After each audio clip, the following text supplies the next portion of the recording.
বন্ধুরা, কথায় আছে গোবরে নাকি পদ্ম ফোটে, আর সেই পদ্মই সবচাইতে সুন্দর এবং দামি হয়।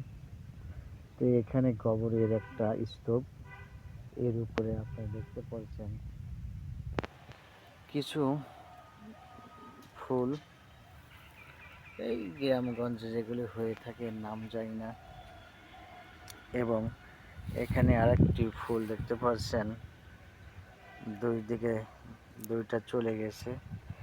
কেউ যদি এই গাছটার নাম জেনে থাকেন তাহলে কমেন্টে জানাবেন। এটি একটি ঔষধি গাছ। আমার মনে হয় গ্রামে যারা বাস করে 90% লোকই হয়তো এই গাছটার নাম জানবেন। আমি তো অবশ্যই জানি, আপনারা একটু কমেন্টে জানাবেন। এবং দেখতে পাচ্ছেন অসময়ে সরিষা গাছ, এবং সরিষা গাছে সুন্দর ফুল ফুটেছে। এই জন্যই বললাম